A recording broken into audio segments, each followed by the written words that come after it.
Bismillahirrahmanirrahim. Assalamualaikum warahmatullahi wabarakatuh.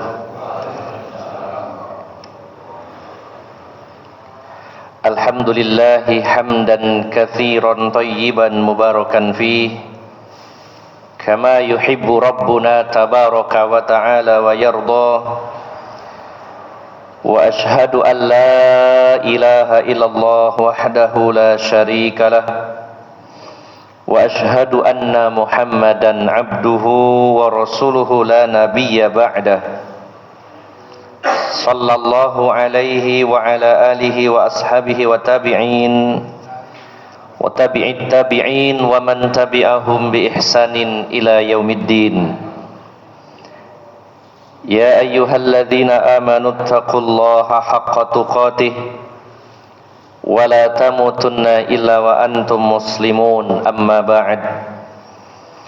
Para alim ulama, para ustaz, para sesepuh yang senantiasa saya hormati dan saya muliakan, bapak-bapak dan ibu-ibu jamaah Masjid Al-Ikhlas yang dirahmati Allah Subhanahu wa ta'ala, marilah kita memperbanyak rasa syukur kehadirat Allah Subhanahu wa ta'ala. Bagaimanapun keadaan kita saat ini, maka semua adalah yang terbaik dari Allah Subhanahu wa ta'ala. Bapak Ibu yang dimuliakan Allah Subhanahu wa ta'ala, kita akan lanjutkan kajian kitab Asyratus Sa'ah, tanda-tanda kiamat, masih membahas tentang tanda-tanda kecil. Selanjutnya poin 33, satu lagi. Di antara tanda kiamat, irtifa'ul asafil.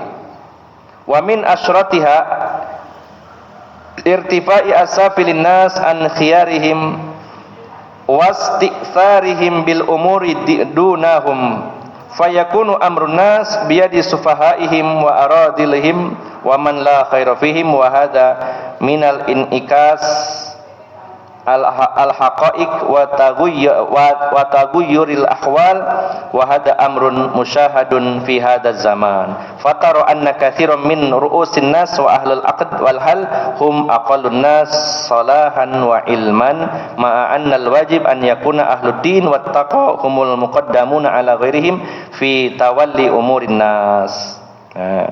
Di antara tanda kiamat, dan ini benar-benar terjadi Pak hari ini, sehingga kalau kita punya ilmunya nggak terlalu kaget, nggak terlalu gumun, sudah dikabarkan Rasulullah. Di antara tanda kiamat adalah diangkatnya orang-orang yang rendah, ya, daripada orang-orang yang terbaik. Diangkat di sini artinya diberi jabatan, bahkan jadi pemimpin orang-orang yang rendah kompetensinya, rendah ilmunya, rendah pengalamannya. Ya, sementara orang-orang yang lebih pintar, orang-orang yang berpengalaman, orang yang punya kompetensi di sana justru tidak dijadikan apa-apa. Ya. Sehingga mereka, kebanyakan manusia, mempercayakan perkara-perkara yang besar, perkara bangsa dan negara, perkara umat ini diberikan kepada mereka yang tidak punya kompetensi, tidak punya keahlian di bidang itu. Sehingga akhirnya perkara manusia berada di tangan para sufaha. Sufaha itu yaitu orang-orang yang bodoh, ya. Safih jamaknya sufaha, orang-orang yang bodoh. Sehingga urusan manusia, maksudnya urusan manusia ini urusan besar, kayak masalah negara, masalah kepemimpinan atau jabatan-jabatan penting, itu berada di tangan para sufaha, orang-orang yang bodoh dan orang-orang yang buruk, dan tidak ada kebaikan di antara mereka. Dan ini adalah, ya, fakta-fakta yang terbalik, yang seharusnya yang jadi para pemimpin adalah orang-orang yang ahli agama dan bertakwa. Akan tetapi yang terjadi adalah kebanyakan manusia menjadikan para pemimpin itu, dan juga ahlul aqdi wal hal. Ahlul aqd wal hal itu adalah, kalau di negeri kita itu DPR, anggota dewan, ya.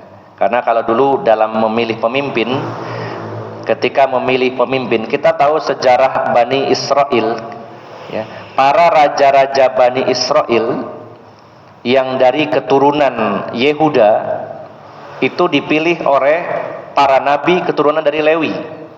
Yang milih rajanya adalah nabi. Ya, itu dulu di zaman dulu. Maka di zaman Rasulullah, di zaman para sahabat, di zaman para khalifah yang memilih sebelum adanya dinasti, sebelum adanya Bani Umayyah, Bani Abbasiyah dan seterusnya, maka di antara sistem yang dianut untuk memilih pemimpin di antaranya adalah dengan menghadirkan ahlul aqd wal ahdi, ahlul aqd wal hal, yaitu sekumpulan orang-orang soleh yang alim, yang paling berilmu berkumpul bersatu, bermusyawarah memilih pemimpin. Jadi kurang lebihnya wakil dari masyarakat muslim, yang mewakili masyarakat muslim adalah orang-orang yang berilmu dalam agamanya, para ulama sebenarnya. Ini yang idealnya.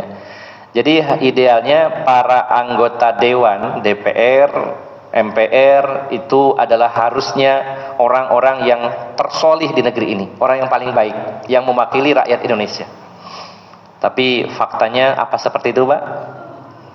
Ya, pokoknya duit-duit, ya, kemudian didukung partainya, diorbitkan, apalagi punya keluarga yang sudah jadi pejabat, gampang itu ya naiknya. Ya. Maka pada hari ini bukan jadi kriteria seseorang itu harus soleh, harus agamanya bagus, ya. Justru sebaliknya yang dipilih adalah kebalikan di sini katakan, yaitu orang-orang sufaha, orang-orang bodoh, orang-orang yang rendah secara kompetensi, secara keilmuan dan lain-lainnya. Padahal seharusnya ma'annal wajib an yakuna ahluddin wattaqahumul muqaddamuna ala ghairihim fi tawali umurin nas. Sebenarnya yang wajib hukumnya yang dijadikan para pemimpin itu adalah ahli agama dan orang-orang yang bertakwa. Mereka harus didahulukan daripada selain mereka dalam mengurusi urusan umat, dalam mengurusi urusan bangsa dan negara. Nah, maka Bapak Ibu jamaah sekalian, di antara tanda-tanda kiamat adalah ketika diangkatnya orang-orang yang rendah, dalam arti rendah secara keilmuan, rendah dalam masalah agama, rendah dalam urusan kesolihan. Dulu Nabi SAW kalau memilih, mempercayakan sesuatu, jabatan atau amanah yang besar, maka akan beliau pilih orang-orang terbaik di antara sahabat Nabi SAW. Walidzalika lam yakunin Nabi sallallahu alaihi wasallam yuwalli alwilayati wa umurin nas illa man hum aslahan nas wa a'lamuhum wa kadzalika khulafa'uhu min ba'di wal amthilatu ala dzalika katsiratun. Oleh karena itu Nabi tidak akan pernah mempercayakan kepada seseorang untuk memegang wilayah. Artinya wilayah di sini adalah memegang kekuasaan dan mengurusi urusan manusia kecuali kepada orang yang paling soleh di antara mereka dan paling berilmu. Contoh dari Nabi SAW dalam memilih orang, dipilih yang paling berilmu, yang paling soleh. Bukan masalah usia, ya. Kalau usia, saya bukan berarti mendukung calon yang usianya muda, bukan. Tapi kriterianya bukan semata-mata usia. Rasulullah SAW di akhir hayat beliau pernah memilih Usamah bin Zaid bin Harithah sebagai panglima tertinggi Islam, di mana pada saat itu banyak sekali para sahabat senior. Ada Khalid bin Walid, panglima Islam, ada Umar ibn Khattab, ada Abu Bakar As-Siddiq dan lain-lainnya. Di akhir hayat beliau memerintahkan kaum muslimin untuk menuju perbatasan negeri Syam, menuju Palestina. Di Rasulullah itu sudah pernah 3 kali semasa hidup beliau berupaya untuk menaklukkan Baitul Maqdis, Palestina. Yang pertama dalam peristiwa perang Mu'tah, di mana Rasulullah menunjuk 3 panglima sekaligus secara bergantian, yaitu yang pertama adalah Zaid bin Harithah, kemudian Ja'far bin Abi Thalib dan Abdullah ibnu Rawahah. Yang ketiganya gugur ketika terjadi perang Mu'tah ini dalam rangka mendobrak perbatasan Syam yang dikuasai oleh Romawi. Kemudian pada peristiwa perang Tabuk, Rasulullah sendiri yang berangkat memimpin. Dan di akhir hayat beliau menunjuk Usamah bin Zaid bin Harithah. Usianya kurang lebih 18 atau 19 tahun waktu itu. Jadi panglima perang. Nah, sekarang ini usia 18, baru lulus SMA ya Pak ya. Atau mungkin masih sekolah kelas 3. Seumbelen. Ya. Nah, Pak? Iya, anak segitu lagi sibuk-sibuknya main game. Ya. Kalau sekarang usia segitu itu belum ada apa-apanya. Nah, umur 18. Jadi panglima perang. Dan waktu itu terjadi hiruk pikuk di tengah-tengah para sahabat, tapi yang berani bertanya adalah Umar bin Khattab. Ya Rasulullah, di tengah-tengah kami ada para sahabat senior yang lebih berpengalaman. Kenapa Anda milih Usamah bin Zaid? Lalu Rasulullah bertanya, ada apa sebenarnya dengan Usamah bin Zaid? Apa masalahnya? Bukankah dia putra dari putra kesayanganku? Ya, karena Zaid bin Harisah itu adalah putra angkat Rasulullah. Maka Usamah ini putra dari Zaid. Usamah bin Zaid bin Harisah. Maka berangkatlah pasukan ini menuju perbatasan Palestina. Baru jarak radius beberapa kilometer Rasulullah wafat. Kemudian pasukan ini kembali lagi untuk prosesi pemakaman Rasulullah SAW, dan baru setelah itu berangkat kembali. Dan ketika bertempur melawan pasukan Romawi di perbatasan Syam, Zaid bin Harisah pulang ke Madinah dan tidak ada satupun korban jiwa dari pasukan kaum muslimin. Tidak ada satupun.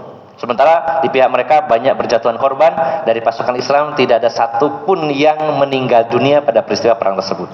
Maka usia muda sebenarnya bukan masalah bila memiliki kemampuan, memiliki kompetensi, memiliki ilmu, dan memiliki kesolihan. Nah, maka Rasulullah itu seperti itu, memilih yang terbaik, yang paling soleh, yang paling agamanya kuat. Ya. Kemudian ada beberapa hadis sebagai penguat tentang hal ini, bahwa akan terjadi di mana orang-orang yang rendahan, dalam segi rendah di sini rendah ilmu, kapasitasnya rendah, kompetensi rendah, akan diangkat jadi pemimpin dan pejabat. Di antaranya hadis yang pertama, hadis riwayat Imam Ahmad dari Abu Hurairah. Hadis riwayat Imam Ahmad dari Abu Hurairah, Rasulullah bersabda, "Innaha sata'ti 'alan nasi sununun khadda'at." Dalam hadis yang lain, sanawatun khadda'at. Akan datang kepada manusia tahun-tahun penuh tipuan. Ini menunjukkan betul-betul akan terjadi. Akan datang tahun-tahun penuh tipuan. Yusaddaqu fihal kadzib. Dibenarkan para pendusta, para pembohong, ya malah dibenarkan. Dia seorang pembohong, pembual, tapi pemberitaan karena media dikuasai mereka, diberitakanlah bahwa dia orang yang jujur, kredibel dan lain-lain lah begitu ya.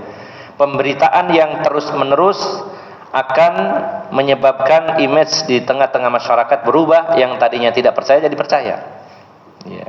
Maka akan dibenarkanlah orang-orang yang berdusta. Sebaliknya, wa yukadzabu fihas shadiq, didustakan orang-orang yang benar. Wa yu'tamanu fihal kha'in wa yukhawwanu fihal amin. Orang-orang yang pengkhianat, para pengkhianat diberi amanah, sementara orang-orang yang terpercaya dikhianati. Ini banyak terjadi pada hari ini. Di balik semuanya, wayantiqu fiha ar-ruwaibidah, dan akan muncul dan berbicara di tengah-tengah manusia pada tahun-tahun tersebut, yaitu ruwaibidah. Siapa ruwaibidah? As-safih yatakallamu fi amril amah. Orang-orang yang bodoh dan berbicara tentang perkara yang besar, tentang bangsa dan negara. Orangnya bodoh tapi ngomongnya dhuwur. Pembahasannya tuh tinggi sekali tapi bukan ahlinya. Kemudian hadis-hadis yang lainnya ada di antaranya. Nah, ini Rasulullah menyatakan Dalam hadis riwayat Umar bin Khattab, Rasulullah SAW bersabda, hadis riwayat Tabrani, beliau Rasulullah SAW bersabda, min asyratis sa'ah, di antara tanda kiamat adalah an yaghliba 'ala dunya luka ibnu luka wa khairun nas yaumidin mu'minun baina karimain. Ya. Akan dikuasai dunia oleh Luka bin Luka. Nah, ini Luka bin Luka itu artinya, kalau kita lihat terjemahan atau makna dari Luka ibnu Luka, ini kalau mengambil perkataannya Pak Rocky Gerung, itu artinya dungu. Ya, jadi yang menguasai dunia adalah orang-orang yang dungu, itu Luka bin Luka. Ini ada beberapa hadis, ya, Rasulullah menyatakan, la tadhhabu dunya hatta tasira liluka ibnu Luka, ay hatta yasira ya na'imuha wa maladuha wal wajahatu fiha lah. Ya. Kata Rasulullah, tidak akan hilang dunia ini, tidak akan terjadi kiamat sampai Luka bin Luka, orang-orang yang dungu, menguasai dunia ini. Jadi jangan heran Bapak Ibu jamaah sekalian, kalau Luka ibnu Luka, yaitu orang-orang yang dungu menjadi penguasa, ini sudah dinas, sudah dijelaskan jauh-jauh hari oleh Rasulullah sallallahu alaihi wasallam. Hanya saja kita memohon dan berharap kepada Allah, mudah-mudahan kita jangan di negeri kita lah, kalau bisa ya. Kalau mau ada di tempat lain monggo ya, tapi di negeri kita memohon, meminta kepada Allah, jangan sampai kita dipimpin oleh orang-orang yang bodoh, orang-orang yang jahat, orang-orang yang zalim. Kita berlindung kepada Allah Subhanahu wa taala. Maka Bapak Ibu jamaah sekalian, inilah dua di antara tanda kiamat yang kita bahas pada pagi hari ini, yaitu antara yang satu dengan yang satunya lagi bertolak belakang, yaitu hilangnya orang-orang soleh, kemudian justru orang-orang yang jelek, yang bodoh diangkat jadi pemimpin, penguasa, dan memiliki jabatan. Dan keduanya sudah terjadi pada zaman ini dan akan terus semakin besar kejadiannya, semakin banyak. Orang-orang yang soleh berkurang dan orang-orang yang jahat akan terus bertambah dan akan berkuasa.